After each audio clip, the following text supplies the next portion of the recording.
Bismillahirrahmanirrahim.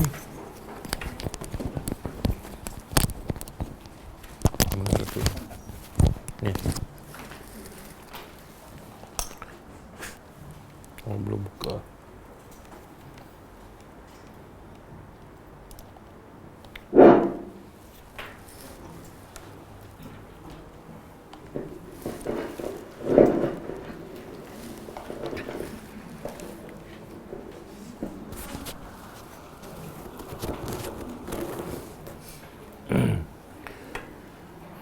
A'udzubillahi minasyaitonirrajim. Bismillahirrahmanirrahim. Alhamdulillahi rabbil alamin, nahmaduhu wa nasta'inu wa nastaghfiruh. Wa na'udzu billahi min syururi anfusina wa min sayyiati a'malina. May yahdihillahu fala mudilla lahu wa may yudlil fala hadiya lahu.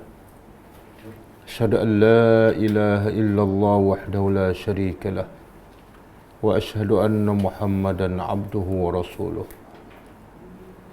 Subhanaka la ilma lana illa ma 'allamtana innaka antal alimul hakim. Allahumma 'allimna ma yanfa'una wanfa'na bima 'allamtana wa zidna ilma. Allahumma ati anfusana taqwaha wa zakkiha anta khairu man zakkaha anta waliyuha wa maulaha. Rabbi yassir wa la tu'assir, Rabbi tammim bil khair, amma ba'du. Hari ini kita masuk surah baru, surah Al-Mumtahanah. Dah boleh baca dua, satu Mumtahanah, yang kedua Al-Mumtahinah. Ha baris bawah, Mumtahinah ataupun Mumtahanah, ha baris atas. Dua-dua betul. Apa beza dia? Ada al dan ada al. Tak, dua-dua ada al. Al-Mumtahanah, satu lagi Al-Mumtahinah. Kalau Al-Mumtahanah, ha berbaris atas, makna yang diuji. Yang diuji. Kalau Al-Mumtahinah, wanita yang diuji. Jadi Mumtahanah daripada perkataan imtahana. Imtahana kalau fa'al, kalau masdar kata terbit imtihan. Pernah dengar imtihan? Iaitu ujian. Imtihan. Asal dia jadi bahasa Melayu kan? Imtihan.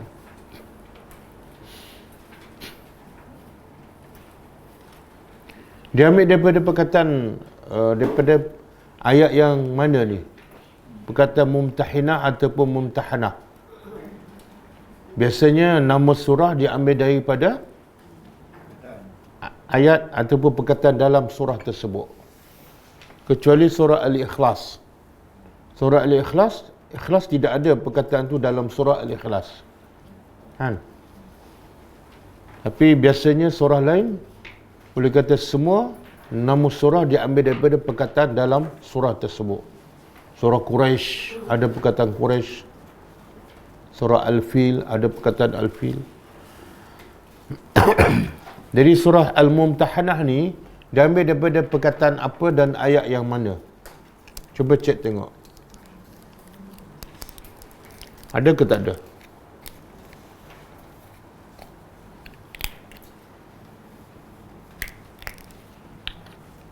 Makna dia ujian.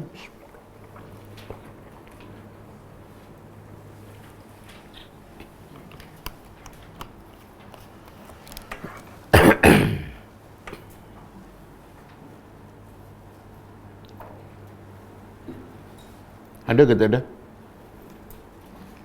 Dia ada 13 ayat kan? Jadi jangan cek sampai ayat yang ke-13. Ambil masa nanti. Ayat ke 10. Mana?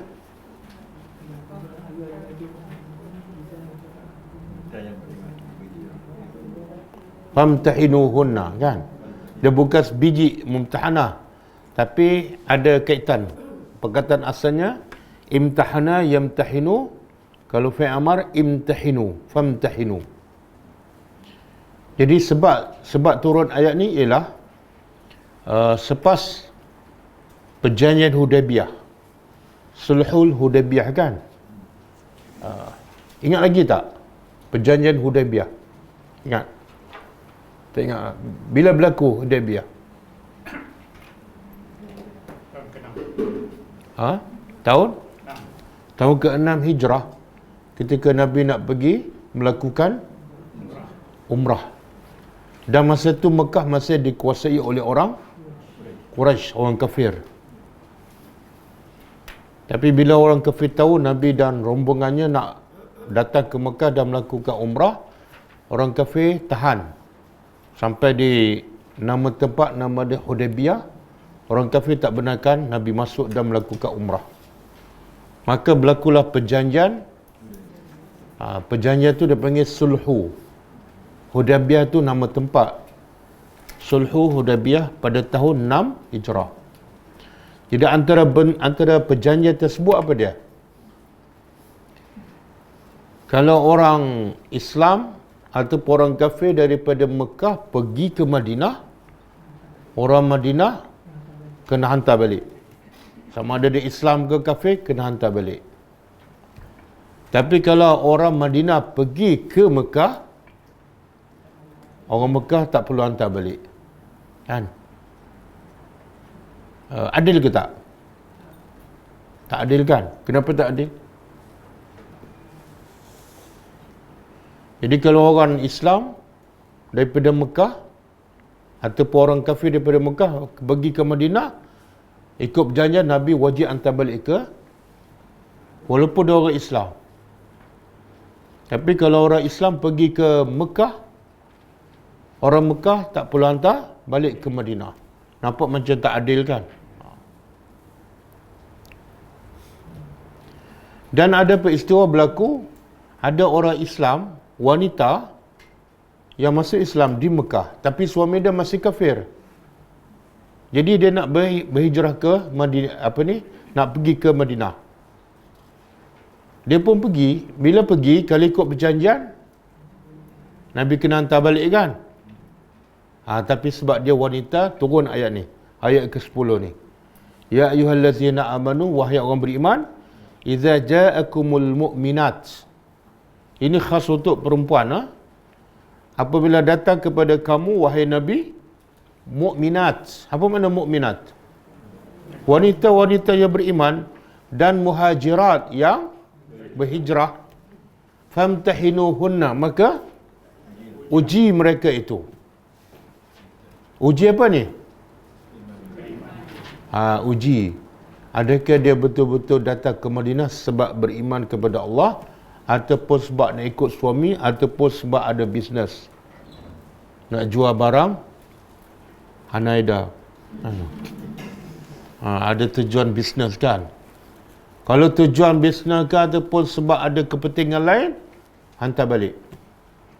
Tapi kalau sebab dia beriman dan suami dia di Mekah kafir, maka dibenarkan duduk di Madinah dan tak perlu hantar balik. Sebab wanita ni adalah makhluk yang lemah. Kalau dihantar balik dalam keadaan di Islam kepada orang kafir, di tempat orang kafir, apa jadi? Dia akan dizalimi. Itulah antara sebab turun ayat ni. Dan surah ni dipanggil Mumtahinah, iaitu wanita yang diuji. Bila sampai ke Madinah, tes. Adakah mereka datang betul-betul kerana Allah? Adakah mereka benar-benar beriman? Kalau tak, hantar balik. Okey. Itu menunjukkan apa? Islam cukup menjaga apa? Wanita.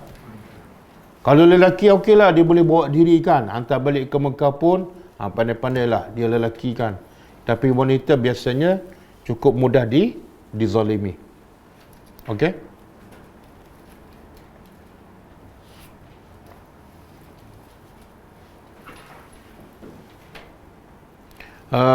Ayat pertama ada sebab turun lain pula. Ayat pertama surah Al-Mumtahinah ada sebab lain pula.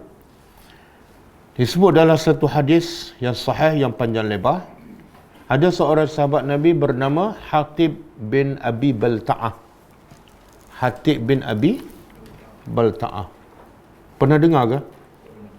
Tak pernah. Sahabat Nabi yang pernah dengar siapa? Abu Bakar lagi? Umar lagi? Osman lagi? Ali. Lagi? Ha? Osman dah. Abdurrahman bin Auf sebab dia kaya kan? Abu Hurairah lagi? Muaz lagi? Asal tak sampai 10 kan? Sahabat Nabi semua ada berapa? 100,000 lebih. Yang kita ingat? Bagus tak kita? Kuat tak ingatan kita? Okey, salah seorang sahabat Nabi namanya Hatib bin Abi Balta'ah.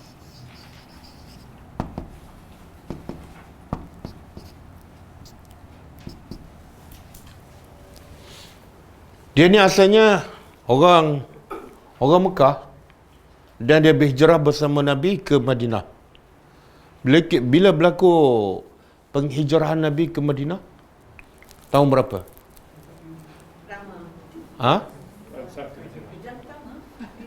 Hijrah. Tahun pertama lah. Pandai makcik. Jawapan dah bocor. Tapi Nabi hijrah bulan Muharram ke bulan apa? Bulan Safar. Habis kenapa kita sambut tahun hijrah bulan Muharram? Mana kita ikut siapa ni? Tak tahu. Tu lagi hebat tu. Ikut siapa tak tahu. Okey. Bila orang musyrikin melanggar perjanjian dalam perjanjian Sulhu Hudaybiyah, maka Nabi bila langgar perjanjian, Nabi akan serang dan rampas balik Mekah. Sebenarnya proses Nabi nak pergi buat umrah pada tahun nak hijrah tu, itu perancangan Nabi. Itu perancangan Nabi. Tapi perancangan Tuhan apa dia? Proses nak pergi umrah tu sebenarnya bukan nak pergi umrah, tapi proses nak buka kota Mekah. Iaitu proses nak buka kota Mekah yang berlaku pada tahun 8 Hijrah. Prosesnya bermula dalam tahun 6 Hijrah. Iaitu bila Nabi nak pergi buat umrah. Sebenarnya bukan nak pergi umrah tu. Yang nak pergi buat umrah Nabi dan sahabat. Tapi perancangan Tuhan apa dia? Itu permulaan kepada pembukaan kota Mekah. Sebab bila berlaku perjanjian, apa keuntungan Nabi? Masa tu yang menguasai Mekah orang kafir Quraisy. Tapi bila Nabi nak pergi buat umrah, dihalang. Bila dihalang, berlakulah perjanjian antara orang Quraisy Mekah dengan Nabi. Bila berlaku perjanjian, itu menunjukkan apa? Permulaan kepada pengiktirafan orang Quraisy kepada kerajaan Islam Madinah. Kita kalau nak buat perjanjian, buat tak perjanjian dengan orang yang lemah? Buat tak? Tak. Bila berjanjian mesti sama-sama kuat. Jadi secara tak langsung orang musyrikin Mekah dah mengiktiraf kekuatan negara Islam Madinah. Nampak tak? Dan bila mereka langgar perjanjian, itu membuka jalan pula untuk Nabi menjadi sebab untuk Nabi serang. Kalau sebelum ni mungkin sebab dia tak berapa jelas. Okey. Tengok perancangan manusia dengan perancangan Allah. Yang mana lebih hebat? Perancangan Allah dan yang mana menjadi? Sebab itulah setengah orang kita lah, dia bila dia buat perancangan apa-apa, dia ada target kan. Rancang tak salah, tapi kadang-kadang kita letak target kan. 5 tahun jadi macam ni, 10 tahun jadi macam ni. Saya nak tanya, Nabi letak tak target? Lepas 8 tahun Nabi berhijrah ke Madinah, Nabi buka kota Mekah. Ada tak target dalam perancangan Nabi? Tak ada. Nabi tak tahu. Semua tu Allah yang Habis Nabi buat kerja apa? Nabi buat kerja yang Allah suruh, berdakwah. Tak payah letak target lepas 10 tahun kita buka kota Mekah. Nabi pun tak tahu. Yang Nabi buat ialah apa yang Allah suruh. Kita ni perancangan bukan main, target bukan main, tapi kerja tak buat pun. Biasa macam tu. Okey. Jadi bila Nabi Nabi merancang nak serang kota Mekah ataupun nak rampas balik sebab orang kafir melanggar perjanjian, ada seorang wanita daripada Mekah datang ke Madinah. Dalam riwayat disebut nama dia Sarah. Dia datang ke Madinah, ada urusan dia. Kemudian Hatib jumpa Sarah ni dan dia bagi satu kertas kepada Sarah ni. Cerita ni pernah dengar tak? Pernah dengar ke? Pernah. Kalau pernah tak payah saya cerita. Boleh Haji cerita Haji.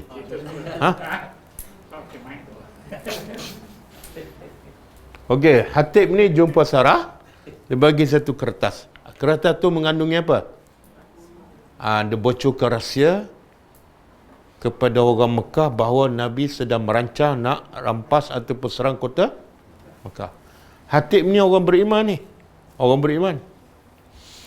Dan dia pernah hadir dalam peperangan yang pertama, iaitu peperangan Badar. Satu kesalahan tak membocor rahsia kerajaan? Kalau sekarang apa hukuman dia? Penjara je, bukan hukum bunuh. Ini kesalahan besar ni, membocor rahsia kerajaan Islam. Kesannya apa? Bila dia bocor rahsia, iaitu Nabi nak rampas Mekah, dan orang Mekah dah tahu, buat persiapan awal, agak-agak risikonya apa? Apa akan berlaku pada Nabi dan sahabat? Boleh mati semua. Sebab orang kafir dah tahu, dah rancang siapkan. Mana kesan perbuatan Hatib ni satu kesan yang sangat besar, boleh menjatuhkan Islam. Satu jenayah besar. Dalam Islam boleh hukum bunuh ni. Jadi bila dia tulis surat kepada Sarah dan dia bagi upah lah, ada disebut 10 dinar. Kamu bawa surat ni balik ke Mekah, bagi kepada orang Mekah. Nabi sedang bersedia untuk menyerang dan merampas Mekah. Kemudian Nabi tahu. Nabi tahu daripada mana? Nabi ada grup WhatsApp dengan Jibril. Jibril, Allah beritahu pada Nabi melalui Jibril. Iaitu Hatib. Jibril beritahu Hatib yang tulis surat melalui Sarah. Jadi pergi kejar Sarah untuk dapatkan surat tu, dan Nabi wakilkan kepada Sayyidina Ali dan Az-Zubair ibn Awam, dua orang sahabat. Ada riwayat kata sampai 5-6, tapi yang sahih 2. Nabi utuskan Ali dan Az-Zubair kejar Sarah di satu tempat. Jibril dah bagi tu syarat tempat ni. Kamu kejar, kamu akan jumpa dia di tempat ini. Okey? Bila Ali dan Zubair jumpa Sarah ni di tempat di pertengahan jalan, maka Ali pun paksa Sarah bagi surat. Sarah kata, aku tak ada apa-apa. Nabi dah pesan, kamu bila jumpa Sarah, minta surat tu daripada dia dan lepaskan dia. Kalau dia tak bagi, bunuh. Sebab dia pengkhianat. Bila Ali jumpa, Ali minta, Sarah kata tak ada. Ali kata, Rasulullah tak pernah bercakap bohong. Kalau Nabi kata kamu ada, mesti ada. Jadi kamu bagi, ataupun kami pancung. Ini bukan masalah membunuh ni. Sebab perbuatan dia boleh membunuh ramai orang Islam. Lalu Sarah pun bagi. Kemudian Ali buat balik ke Mekah, dan Nabi pun panggil Hatib bin Abi Balta'ah. Bila Umar tahu, Umar kata apa? Umar kata, ya Rasulullah, Da'ni adribu unuqahu. Biarkan aku pancung Hatib ni. Makna pancung tu makna matilah. Kenapa? Kenapa orang nak bunuh? Sebab dia pengkhianat negara. Bahkan pengkhianat kepada Rasulullah. Pengkhianat kepada Allah. Kan? Pecah rahsia. Nabi kata, tunggu Umar. Dengar dulu apa sebab. Itu keadilan Nabi. Ya? Kita kadang-kadang tak dengar cerita, kita dah hukum kan.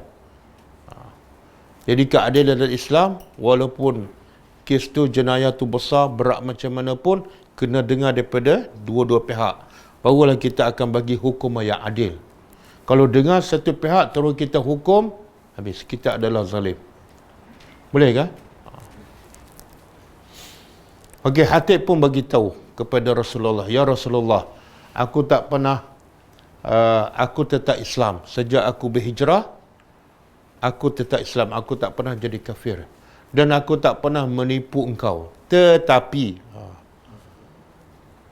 sahabat-sahabat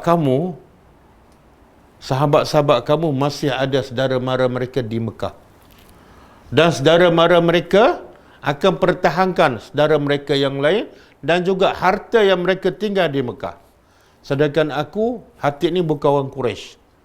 Dia bukan orang Quraisy dan tak ada perjanjian dengan orang Quraisy Mekah. Jadi kepentingan dia, bila diserang kota Mekah, tak ada siapa yang akan pertahankan. Sama ada keluarga dia ke, harta ke, tak ada.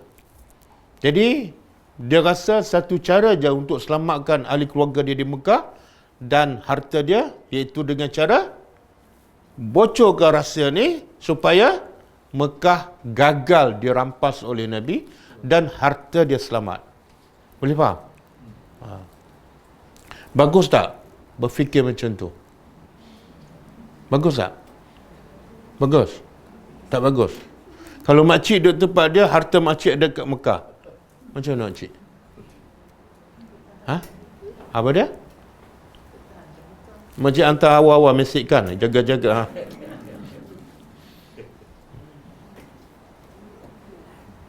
Tengok, sebab itulah Al-Quran ni keseluruhannya, bukan surah Mumtahanah saja. Semua Al-Quran ialah proses nak membentuk jiwa manusia, proses nak membentuk akhlak manusia. Dan sebab itulah sahabat ni, daripada orang Badui, gembala kambing, sembah berhala, akhirnya menjadi manusia yang terhebat, manusia yang tidak ada tolak banding, manusia yang tidak ada lebih daripada mereka sampai kiamat. Kenapa? Sebab mereka dididik oleh Al-Quran. Bila silap aja, Quran yang menegur mereka. Dan mereka mendengar. Maka lahirlah generasi yang terhebat, terulung. Sebab mereka dibentuk oleh Al-Quran. Kita sekarang baca Quran, pusat tahfiz banyak, sekolah agama banyak, tapi tak jadi akhlak Al-Quran kan? Dan tak nampak kehebatan kita. Walaupun dah baca Quran, dah sistem kita sekolah agama pun belajar Quran berpuluh-puluh tahun, lebih pada 23 tahun. Tapi tak lahir generasi yang hebat. Sebab apa?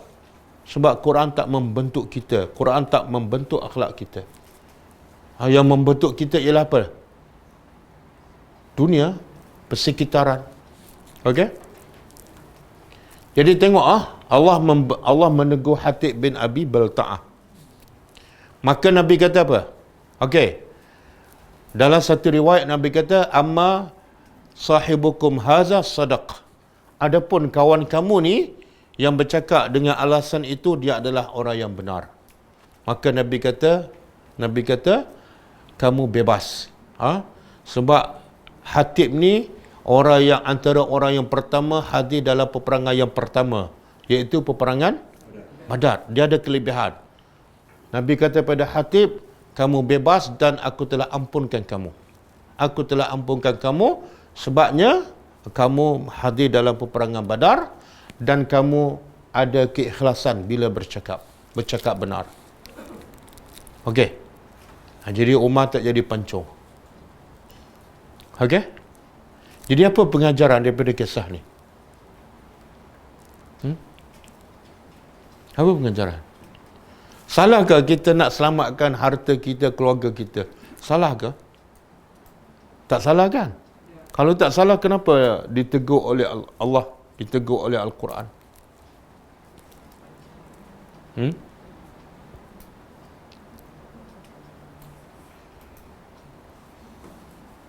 Cuba fikir apa yang salah ni.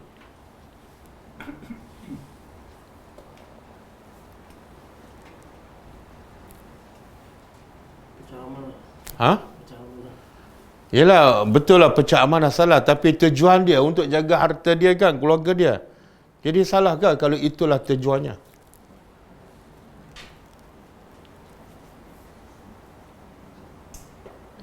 Ini pengajaran yang besar.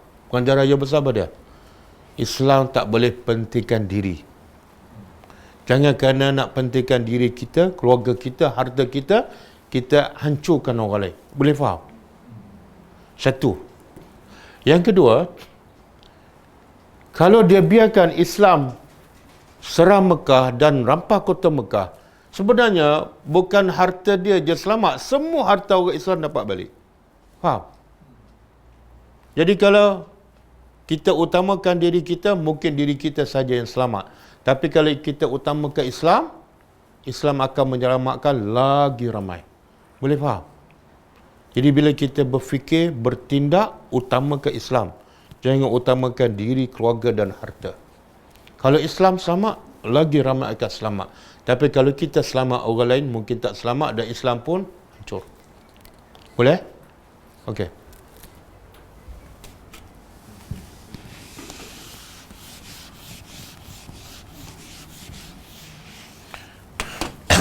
Okey, ayat ini sebenar turun kepada Hatib ni.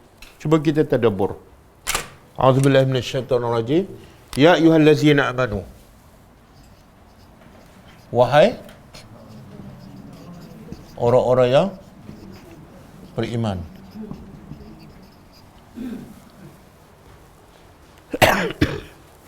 La tattakhizu. Janganlah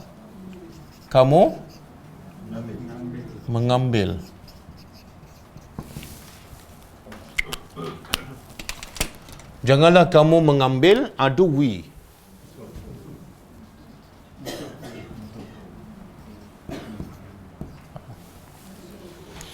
Tengok di sini Allah nak tegur ni, Allah nak tegur siapa ni?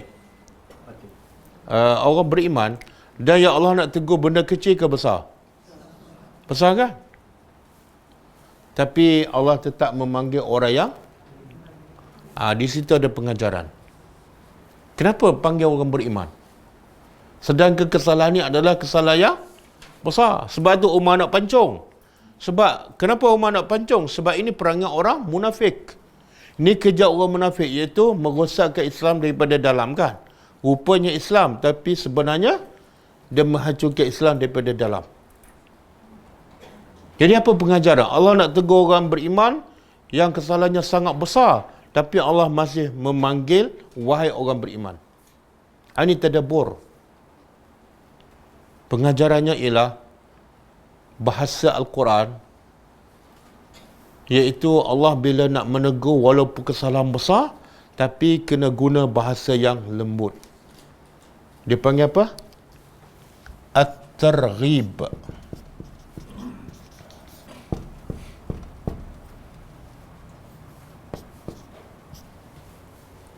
At-targhib mana gaya bahasa mendorong, menggalakkan. Targhib mana?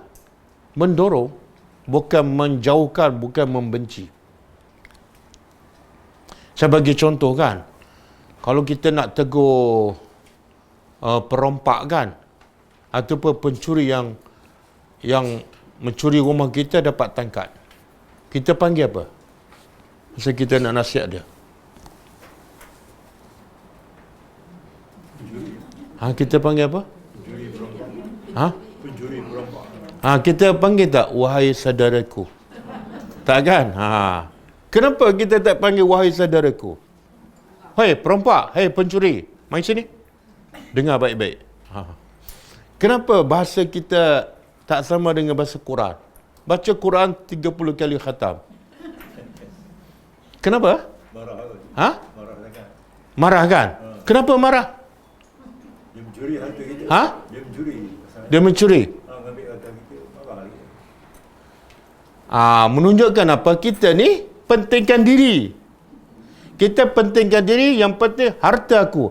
Kita tak rasa, tak berfikir bagaimana aku nak baiki dia menjadi orang baik. Betul? Kalau kita fikir aku nak selamatkan dia supaya lepas ni dia jangan lagi mencuri, kita akan guna bahasa yang lembut supaya dia tersentuh dan dia rasa nak dengar. Betul? Betul kan? Lain tak? Hei pencuri, mari sini. Ataupun kita panggil, wahai saudaraku, boleh tak duduk sekejap? Lain tak?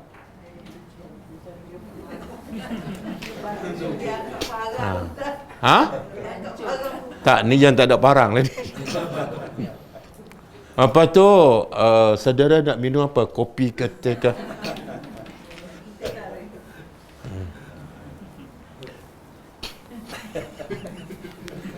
Sebab jiwa kita bukan jiwa pendakwah. Jiwa kita ialah jiwa macam ni. Hatib tadi tu. Yang penting harta aku selamat, yang penting keluarga aku selamat. Betul tak? Betul. Dan Allah ni turunkan ayat ni bukan nak hukum hatib, tapi nak jadikan hatib berubah dan bertaubat. Maka bahasanya mesti lembut. Wahai orang-orang beriman. Boleh faham? Kalau kita nak tegur suami kan, suami yang solat lambat, tak nak pergi kelas, kita panggil apa masa tu? Panggil apa? Masa nak duit panggil, bang, ada duit tak? Tapi masa nak tegur, Muhammad, panggil nama dah. Awak ni dah umur 65, dah pencen dah. Jadi kadang-kadang bahasa kita menyebabkan orang tak nak dengar dah. Sebab apa? Bahasa kita menunjukkan kita benci pada dia, bukan sayang. Betul kan? Bila Allah panggil, wahai orang beriman, kita rasa tak, ya Allah, Allah masih sayang. Hati pun akan rasa, ya Allah, aku buat kesalahan yang besar, tapi Allah masih panggil orang beriman. Sayangnya Allah pada aku. Boleh?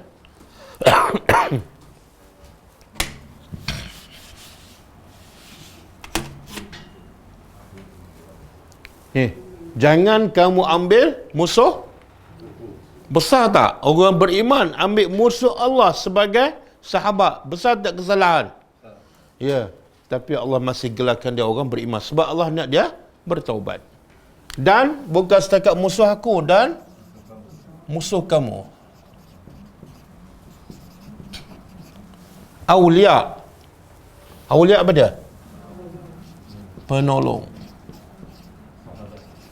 Penolong-penolong. Aulia ni jamaah, kalau mufrad apa dia? Kalau satu apa dia?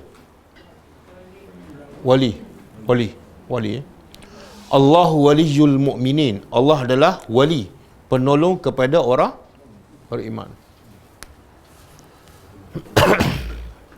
Siapa ni yang mengambil orang kafir musuh Allah dan musuh dia sendiri, tapi dia ambil sebagai penolong? Siapa? Hatib tadilah. Betul tak? Orang kafir tu, orang kafir Mekah, musuh Allah, musuh Nabi dan musuh kepada Hatib sendiri. Sampai Hatib kena berhijrah sebab orang kafir Mekah. Tiba-tiba dia jadikan sebagai sahabat. Jadi Allah kata, jangan ambil dia musuh aku dan musuh kamu. Kita biasa tak ambil musuh sebagai kawan? Penasihat ke? Penolong? Pernah tak? Tidak. Pernah tak solat lambat? Pernah? Solat lambat tu dengan nasihat siapa? Syaitan kan? Syaitan musuh ke sahabat? Jadi banyak kali tak kita ambil musuh sebagai penasihat? Banyak. Okey. Apa kamu buat? Tulquna. Kamu? Tulqu apa dia? Kamu?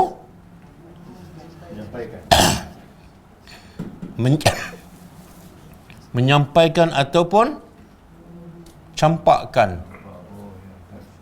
Alqa yulqu. Kamu campakkan ilaihim kepada mereka bil mawaddah, dengan kasih sayang.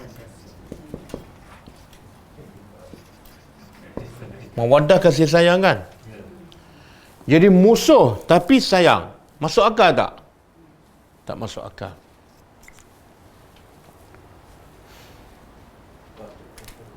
Di sini juga pengajaran.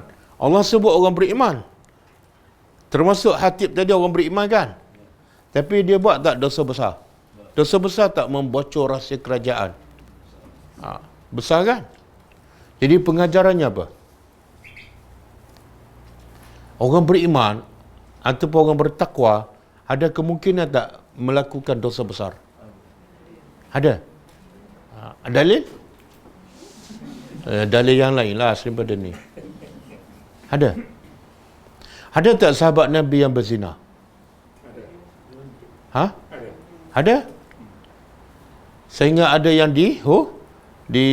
direjam sampai mati. Ada tak isteri sahabat Nabi yang berzina, suami dia balik rumah tengok isteri dia berzina, lalu turun ayat menjelaskan hukum kalau suami menuduh isteri berzina. Kalau orang biasa tuduh orang lain berzina dan tak boleh bawa 4 saksi, apa hukum dia? Apa hukuman dia? A tuduh B berzina kan, tapi A tak boleh bawa 4 saksi yang adil. Maka hukuman kepada A yang menuduh 80 sebatan kan? Okey.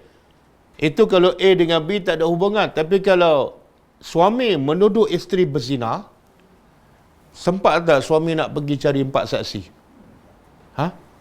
Tak sempat. Maka solusinya apa? Dia kena bersumpah. Bersumpah, aku bersaksi demi Allah isteri aku berzina 4 kali. Yang kelima, aku bersumpah, aku bersaksi bahawa laknat Allah ke atas aku sekiranya aku berbohong. Kan? Ada berlaku 2 kes di zaman Nabi. Suami balik, isteri berzina. Menunjukkan apa? Sahabat bukan malaikat. Bahkan Allah sebut tak ciri-ciri orang bertakwa? Siapa ingat ciri-ciri orang yang bertakwa? Ingat tak? Dia syarat nak masuk syurga orang bertakwa kan? Macam mana tak tahu syarat ciri-ciri orang bertakwa? Yang Allah sebut dalam surah Ali Imran tu. Pertama, yunfiquna fis sarra'i wad dharra, yang selalu infak harta dia ketika dalam keadaan senang dah. Yang kedua, wal kaziminal ghaiza, yang tahan marah. Kalau dah asyik marah je tak boleh kontrol, dia belum orang bertakwa. Yang ketiga, wal afina 'anil nas, dan suka memaafkan orang. Sebelum orang minta maaf dia dah maafkan. Yang keempat,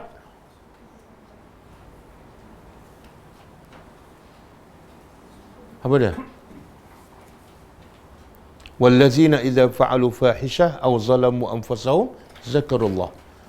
Orang-orang yang apabila buat zalim pada diri sendiri ataupun fa'alu fahishah, buat dosa besar seperti berzina, apa orang bertakwa buat bila dia berdosa besar? Zakarullah, terus ingat pada Allah, fastaghfaru, dan terus mereka bertaubat, dan walam yusirru ala ma fa'alu wa hum ya'lamun, dan mereka tidak kekal dalam dosa tu. Itu kelebihan.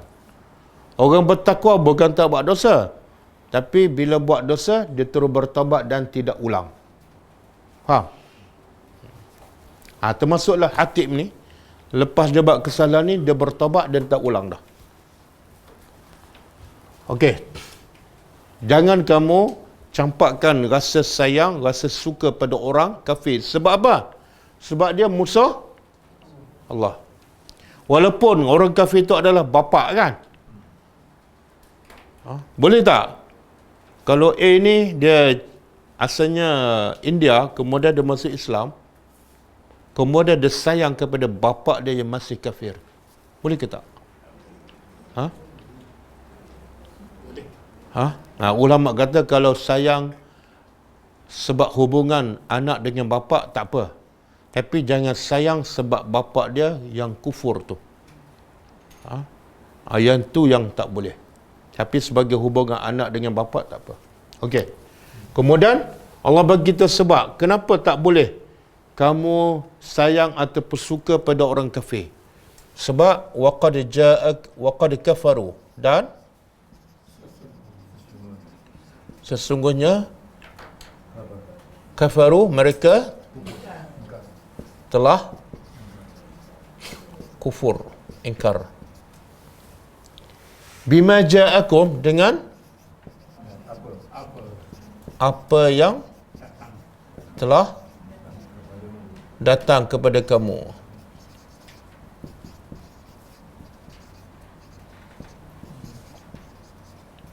Minal haq, dari kebenaran.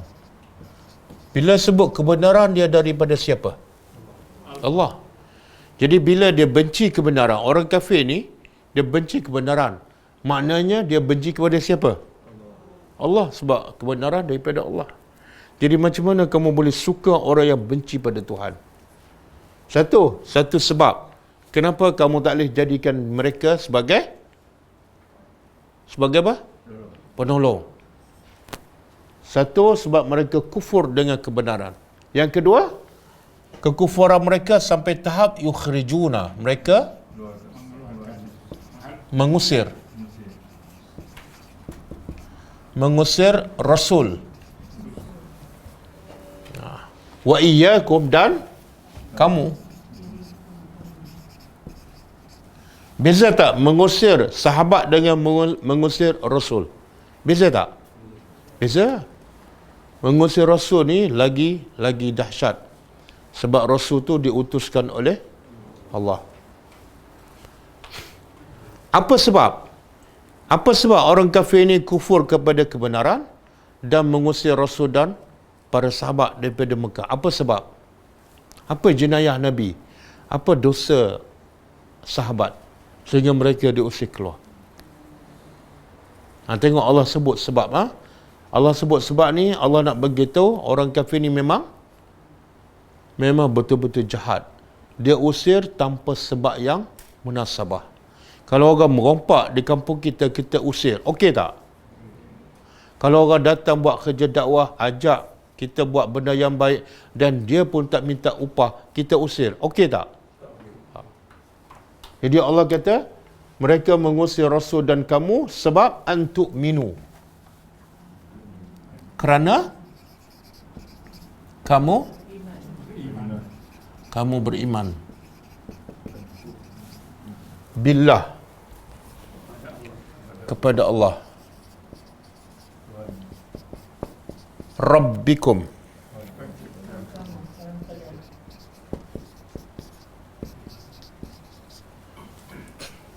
okey.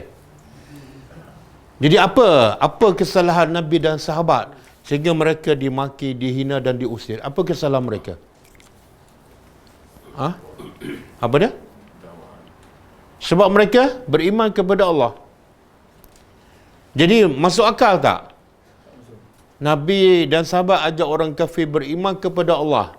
Mereka tak mencuri, tak rasuah, tak berzina, tak ambil harta orang. Tiba-tiba diusir. Masuk akal tak? Sangat tak masuk akal. Sepatutnya, apa orang kafir Mekah sepatut buat pada Nabi dan sahabat yang mengajak mereka kepada menyembah Allah? Apa sepatut orang kafir buat? Apa dia?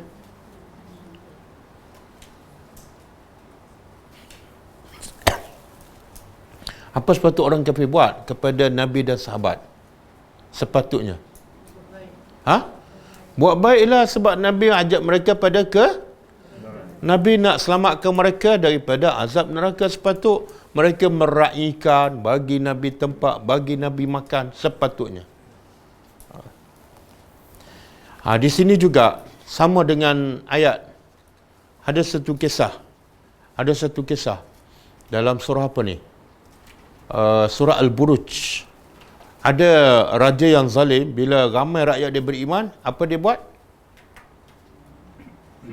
Sebab ada seorang budak yang berdakwah, nama dia, bukan nama dia lah, tapi dia panggil Ghulam ad-dakwah. Bila budak ni berdakwah, ramai rakyat beriman, maka raja yang zalim ni geram. Apa dia buat pada rakyat dia sendiri yang beriman. Dia buat apa? Dia gali parit yang besar. Lepas tu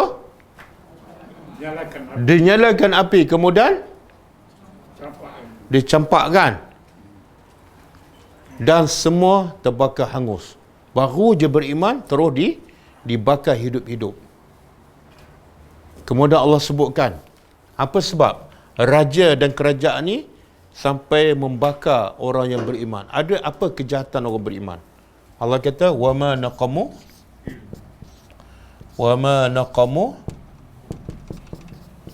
minhum illa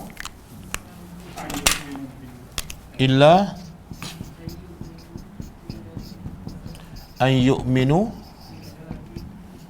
billahil azizil hakim. Cuba terjemah. Surah apa ni?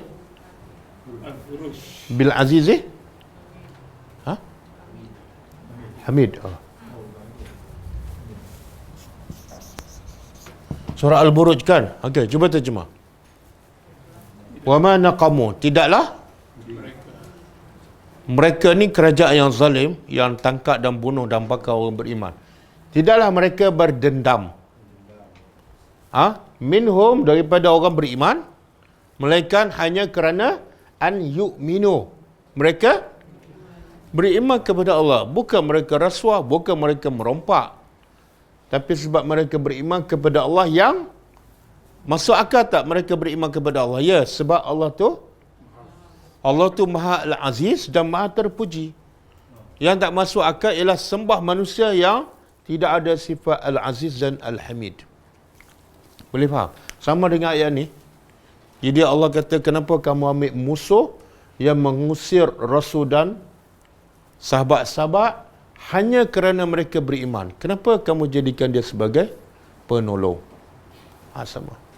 Di sini juga ada pengajaran. Kenapa orang kafir Mekah halau Nabi dan para sahabat? Sebab apa? Sebab mereka beriman. Kenapa raja yang zalim ni membakar hidup-hidup sampai mati orang yang beriman? Apa jenayah mereka? Beriman. Jadi pengajarannya apa?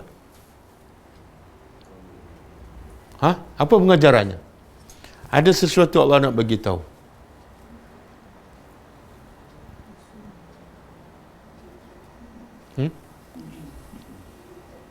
Kuat sikit. Ni tak boleh cakap ni sebab pakai mask ke apa ni?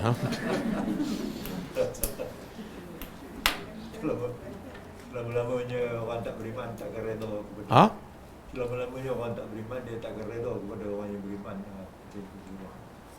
Maknanya Allah nak bagi tahu, mesejnya ialah kita beriman ni, kita beriman, kita beramal soleh adalah satu dosa besar kepada orang kafir. Faham tak? Sebab tu dia tak akan duduk diam. Bukan sebab kita mencuri. Kalau kita mencuri, kita rasuah, okey lagi. Orang kafir, okey kan? Sebab mereka pun lebih kurang je. Apa dia? Iyalah, dia tak kisah sangat. Kalau orang Islam nak rasuah ke, nak mencuri ke, nak merompak, nak membunuh, tak kisah sangat sebab mereka pun lebih kurang. Tapi yang mereka paling kisah, yang mereka paling marah ialah bukan orang Islam mencuri, orang Islam beriman. Boleh faham? Jadi Allah nak beritahu, beriman adalah satu jenayah besar bagi orang kafir. Dan juga Allah nak beritahu, bila kita beriman, jangan kita rasa senang je, selamat tak. Kita akan dimusuhi, kita akan dibenci, kita akan dipulau. Faham tak? Nabi di pulau ni, Nabi orang paling mulia. Nabi dengan kita siapa lebih mulia? Nabi kan? Tapi Nabi beriman orang halau, orang maki. Kita beriman, ada siapa maki? Ada siapa maki? Ada siapa halau? Itu menunjukkan apa tu? Menunjukkan apa? Apa dia? Baiklah. Tak, dia petunjuknya. Kalau orang yang hebat macam Nabi beriman, orang marah. Orang kafir halau. Sahabat pun sama. Yang ashabul buruj pun sama, ashabul ukhdud. Kan? Biasanya semua para Nabi dahulu dan pengikut mereka bila beriman, mereka dikacau, mereka dizalimi, kan? Mereka dibunuh. Betul kan? Tapi kita beriman tak ada siapa kacau, tak ada siapa marah, tak ada siapa maki. Kenapa? Adakah iman kita hebat sangat? Tak, habis. Kenapa? Ha? Iman kita tak mengancam. Apa dia? Kita tak mengancam orang kafir. Kenapa tak mengancam? Nabi hari pertama berdakwah dah mengancam tak orang kafir? Ya, ini ashabul ukhdud ni. Dia bukan lama beriman, baru je beriman terus dia ancam. Kita dah berapa lama beriman? Ha? Kita berapa lama beriman? Berapa lama merdeka? Berapa kali dah sambut mak hijrah? Tapi orang kafir okey je dengan kita. Ada sentirong lah. Ha? Apa dia? Tak berdakwah. Ha? Mungkin, tak tahulah, saya rasalah sebab orang kafir anggap Islam kita Islam tradisi. Solat, puasa, haji, zakat, kan? Kita tak berdakwah pada mereka. Bila tak berdakwah, tak bertembung, kan? Bila tak bertembung, dia tak kisah. Okey, duduk diam-diam. Pergi solat, pergi masjid. Lepas tu masa PKP, solat kat rumah. Ha. Kalau nak buka sekolah Arab ke, pusat tafiqah buka. Tapi jangan berdakwah. Betul kan? Sebab itulah hasilnya pemahaman ini menyebabkan banyak orang kafir tak faham Islam. Betul kan? Walaupun kita duduk dengan orang kafir, satu kampung, satu taman, satu office, tapi orang kafir 20 tahun, 30 tahun tak faham Islam daripada kita. Sebab kita tak jadi ejen dakwah. Betul kan? Dan sebab tu orang kafir tak kisah dengan kita, suka dengan kita. Betul tak cara kita? Tak betul? Ha, lepas ni betulkan. Betulkan. Ha.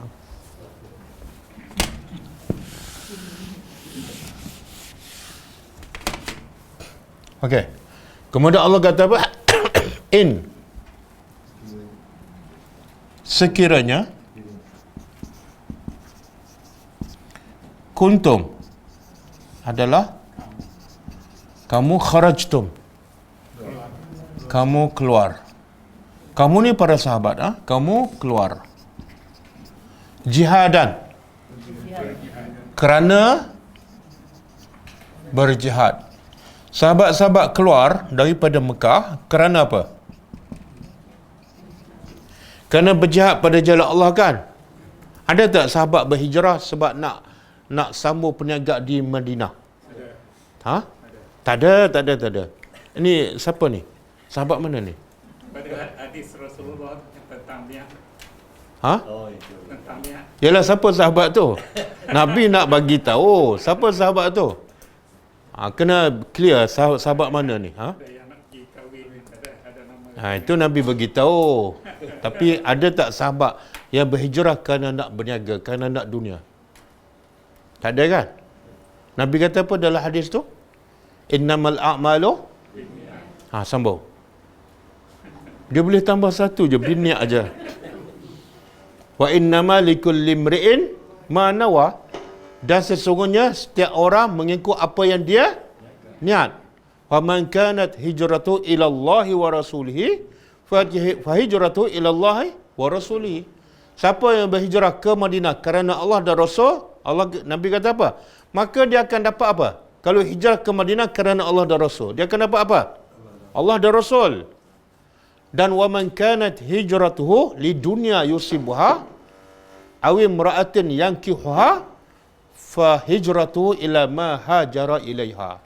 Maka hijrahnya kepada apa yang dia hijrah. Maknanya kalau hijrah kerana nak kahwin, dia dapat apa? Dapat wanita je lah. Kalau dia hijrah kerana nak berniaga, dia dapat apa? Dapat apa? Dapat berniaga lah. Subhanallah. Besarnya cita-cita Islam. Islam tak main kecil-kecil tu. Wanita, niaga, tak. Dia dapat apa kalau berhijrah, kalau orang beriman? Allah dan kita nak apa? Allah dan Rasul ke? ataupun keuntungan 100,000? Ha? Betul? Slow je bunyi. Jadi Allah nak bagi tahu, sekiranya kamu keluar berhijrah jihadan kerana berjihad fi sabili, demi pada jalan aku, kerana aku, dan pada jalanku, wa btigha'a, dan kerana mencari mardati, keredaanku.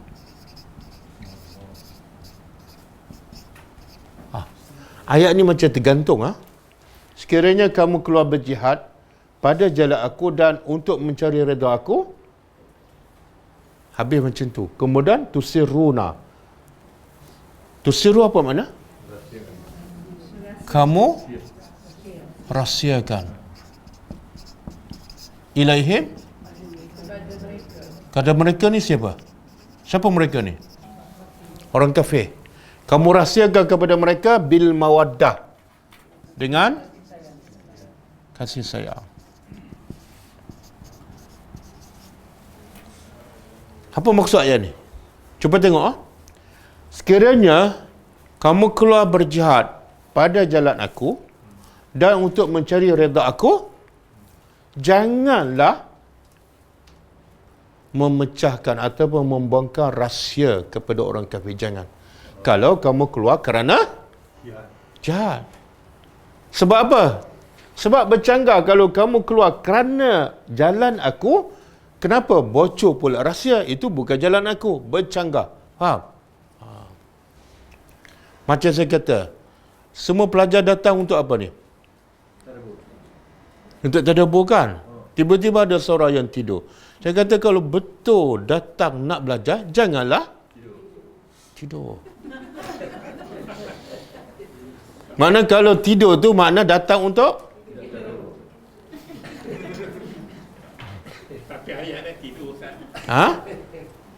Apa dia? Kalau datang untuk tadabbur, tidurlah. Dia pasal dah surah baru kan. Surah baru dia kena apa? Dia kena apa benda orang. Ayat tu tak lengkap. Oh, surah baru tak boleh tidur lah. Surah lama boleh tidur. Pasal dia nelayan, tradisi nelayan. Bila surah baru dia ada. Tengok Allah bagi nikmat. Dulu kita daripada restoran nelayan, panas kan? Dan yang paling panas siapa? Ustaz lah. Sebab tempat ustaz tak sampai aircon. Kemudian pindah ke Dewan Masyarakat, tak ada aircon kan? Sekarang Allah bagi, ya Allah. Kalau tidur juga memang tak bersyukur. Tak bersyukur. Okey. Kemudian Allah bagi tu apa? Allah bagi amaran. Wa ana, dan aku, a'lamu.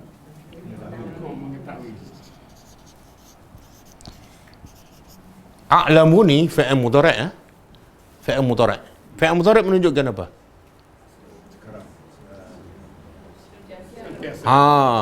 Kita ni sentiasa tahu tak apa berlaku? Tak. Kadang-kadang yang depan kita pun kita tak sentiasa tahu kan? Saya pun kadang-kadang tak tahu apa yang berlaku depan saya. Walaupun masanya tak lama, setengah jam. Saya tak tahu semua ni fokus ke ataupun ada yang tertidur kan? Itu kelemahan saya. Tapi Tuhan tahu berapa lama ni? 24 jam. Zahir dan batin. Bima akhfaitum, dengan apa yang akhfaitum kamu sembunyikan. Wa ma a'lantum, dan apa yang kamu nyatakan. Ini ayat apa pula ni? Ayat ni panjang, tapi nampak dalam satu ayat ada beberapa ayat kan? Ada potongan-potongan. Kalau atas tu Allah nak pujukkan orang beriman walaupun buat dosa besar, jenayah yang besar, tapi bertaubatlah kepada Allah. Tak patut kamu buat macam tu kan? Yang ni pula, yang ni, apa dia ni? Aku tahu apa yang kamu sembunyikan. Ni, Hatib bin Balta'ah. Dia sembunyi tak perbuatan dia? Nabi tahu tak? Tak tahu. Sahabat lain tahu tak? Seorang pun tak tahu. Tapi Allah kata aku tahu. Sebab tu akhirnya Allah bagi tahu pada Nabi melalui Jibril, kan? Dan apa yang kamu rasa secara terang-terang. Jadi apa yang Allah nak bagi tu sebenarnya ini adalah amaran. Ini amaran. Ingat kamu jangan anggap aku ni macam manusia. Bila kamu sembunyi depan Nabi, Nabi tak tahu. Tapi aku tahu. Ingat tak kisah surah apa? Surah Al-Mujadilah, kan? Kita dah belajar ke? Ingat tak? Ni salah siapa? Salah corona ke salah siapa ni?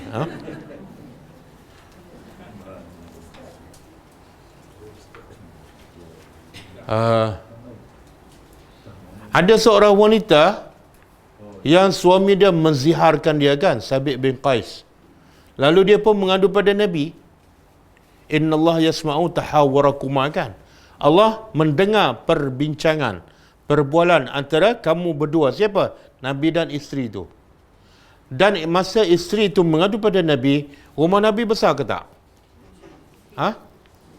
Kecil je. Kecil.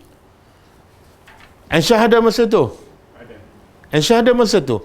Walaupun rumah Nabi kecil dan Aisyah duduk tak jauh daripada isteri wanita yang mengadu ni, Aisyah tak berapa jelas apa yang. Tiba-tiba turun ayat, Allah kata apa? Aku dengar. Maka Aisyah kata apa? Ya Allah, wahai Tuhan, hebatnya pendengaran engkau. Engkau di sana, di atas arash, tapi dengar dengan jelas. Aku duduk sebelah, tak jelas. Boleh? Ini Allah nak beritahu ni. Jadi pengajaran untuk kita apa dah? Berhati-hati bila bercakap, bila berfikir, bila bertindak, berhati-hati. Jangan anggap orang tak ada, line clear. Tak. Allah line dia lagi clear. Okey. Kemudian wa may yaf'al, dan siapa yang yaf'alhu, melakukannya. Melakukan apa ni? Melakukan apa? Termasuklah pecah rahsia, termasuklah berkasih sayang dengan orang kafir. Allah bagi amaran. Kalau di atas ni dia panggil targhib, mendorong, memujuk. Yang bawah pula dia panggil, dia ada dua bahasa Al-Quran, gaya bahasa Al-Quran. Satu taghrib, at-taghrib. Satu lagi at-tarhib. At-tarhib, yakni mendorong,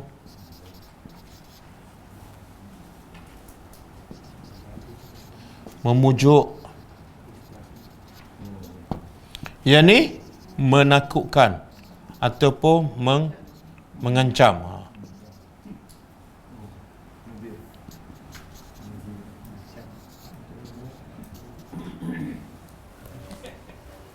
Okey. Dia Quran mendidik ataupun Allah mendidik hamba-hambanya mesti ada dua gaya bahasa ni. Sebab kadang-kadang manusia tak takut, maka Allah bagi tarhib. Kadang-kadang manusia malas, Allah bagi taghrib, kan? Okey, yang akhir ni Allah sebut dalam bentuk tarhib, menakutkan ataupun memberi ancaman. Apa dia? Siapa yang buat lagi kerja ni, minkum, dari kalangan kamu, faqad, maka sesungguhnya dhalla, dia telah sesat. Sawak, sawak ni mana lurus. Sabil, jalan. Ini jalan lurus, jalan Islam, kan? Bila dia berkasih sayang dengan orang kafir, dia bocorkan rahsia, dia dhalla sawa as-sabil, dia pergi ke sini. Itu maksud dhalla. Sawak ini jalan lurus, dia sesat jalan yang lurus.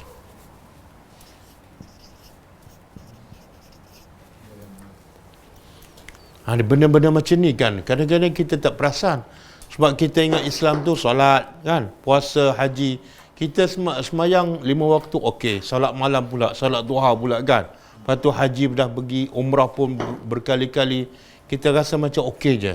Tapi dalam masa sama akidah kita rusak. Sebab apa?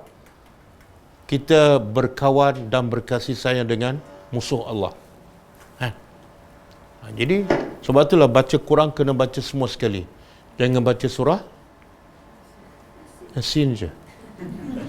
Kalau kita baca surah Yasin ni, kita tak perasan ni kesalahan kita kan. Kesalahan kita ni mungkin kita tak berkasih sayang dengan orang kafir, tapi ada kesalahan yang berkaitan dengan ayat ni. Apa dia? Iaitu kita pentingkan diri kita. Yang penting hartaku selamat, yang penting keluarga aku selamat. Macam Hatib tadilah. Sebenar dia bocorkan rahsia, sebenar tujuannya sebab tu je kan? Nak selamatkan keluarga dia, nak selamatkan itu pun amalan yang salah, bercanggah dengan Islam. Islam mengajar kita apa dia? Pentingkan apa?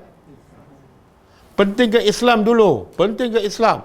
Keluarga kita ada masalah tak apa, yang penting Islam tu sempurna. Okey. Habis ayat 1 ni panjang sangat.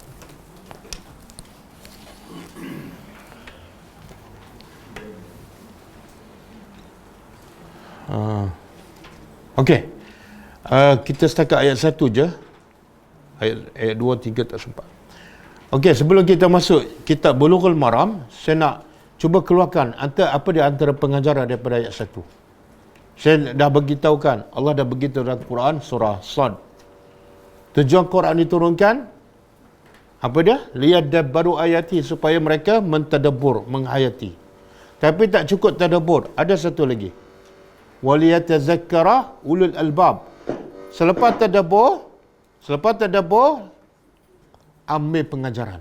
Yatazakkar makna ambil tazkirah, peringatan daripada ayat yang kita dah tadabbur.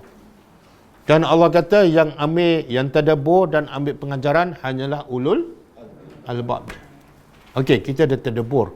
Apa tazakkur pula ataupun pengajaran daripada ayat ni? Pertama, boleh sebut.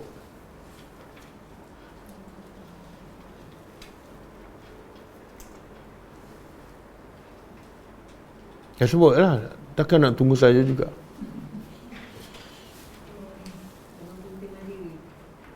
Jangan tak ambil yang daripada awal lagi. Daripada awal lagi, pertama benda, bila kita nak menegur orang, gunalah bahasa yang lembut, yang kita sebenar sayang pada dia, bukan benci. Bila nak menegur orang, anak ke suami ke, gunalah bahasa kasih sayang. Sebab kita nak dia jadi baik, bukan kita nak lepas geram, kan? Biasa kita tegur orang bukan nak dia jadi baik, nak lepas geram. Degil, kerah kepala batu. Yang kedua, orang beriman, hebat macam mana iman dia, ada kemungkinan dia melakukan dosa besar. Tetapi bila melakukan dosa besar, mereka terus bertaubat. Jadi melakukan dosa besar bukan masalah besar. Masalah besar pada buat dosa tapi tak bertaubat. Yang ketiga, Islam mengutamakan kemaafan daripada menghukum. Islam mengutamakan kemaafan daripada menghukum. Kalau ikut Umar nak buat apa dengan Hatib ni? Tapi kalau ikut Nabi, maafkan. Selagi mana ada ruang untuk kita maafkan walaupun kesalahan besar, maafkan. Dan saya rasa anak kita ke, suami kita ke, mak ayah kita ke, rasa taklah kesalahan mereka tak sebesar ni kan. Jadi utamakan kemaafan. Semoga dengan kita maafkan dia, akan melembutkan hatinya untuk berubah.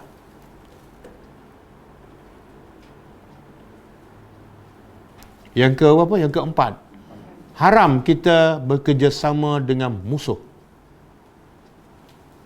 Apatah lagi musuh Allah dan musuh kepada Islam.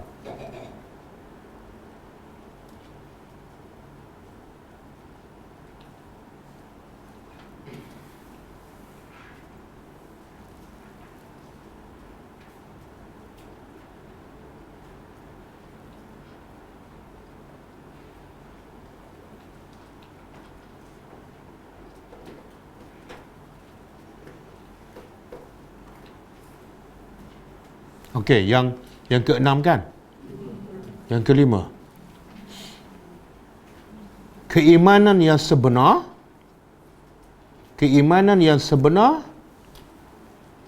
akan menyebabkan musuh benci dan memulau ataupun mengusir kita. Keimanan yang sebenar akan menyebabkan musuh benci dan sampai tahap mengusir kita. Jadi kalau orang kafir suka pada kita, kena cek baliklah iman kita. Mungkin dia suka sebab akhirnya dia masuk Islam, okey. Tapi dia suka dengan cara Islam kita, tapi dia tak teringin pun nak masuk Islam. Mungkin Islam kita tak lengkap. Mungkin kita tak pernah berdakwah kepada mereka.